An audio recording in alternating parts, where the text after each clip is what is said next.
Let's dive into the discussions shaping the nation.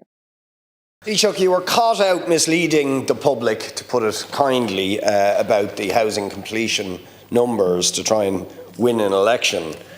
Will you now admit that the crisis in our health service is also another area where you've been misleading the public about what's actually going on, the lack of staffing across the health services, which has prompted all of the health workers' unions to ballot overwhelmingly for industrial action. Nurses, midwives, porters, every grade, medical scientists, laboratory assistants, to ballot for industrial action over the pay and numbers strategy, a backdoor embargo on recruitment in vital areas of the health service that is the real explanation why we can't address the trolley crisis, why there are waiting lists of nearly 1 million people waiting for treatments, why, for example, our public health nurses, we don't have enough of them now to do important developmental checks on young infants, all because you are preventing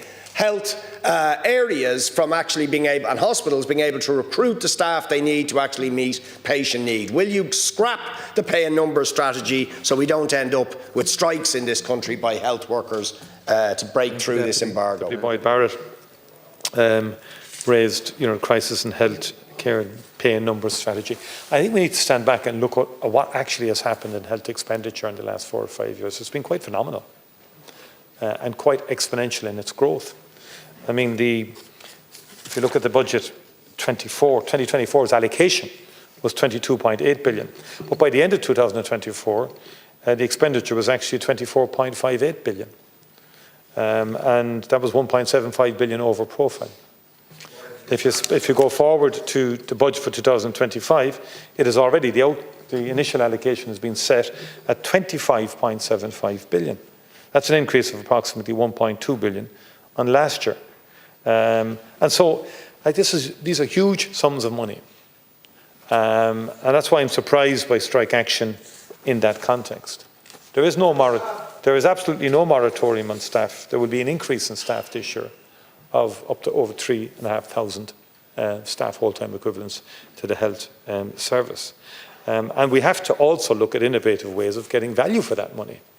I mean, people have talked earlier about scanners and so on in an art gallery, and people have created huge, rightly so, about 100,000. But we're talking about 25.5 billion here.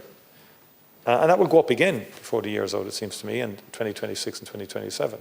So I don't think we can argue whatever, and there's more to be done in health, don't get me wrong. But we can't argue that someone is cheese-sparing or that there's pullback in funding. There's not. There's not. There absolutely is not, Deputy. And there's an issue either in terms of the management of all of this, or getting value for money in all of this.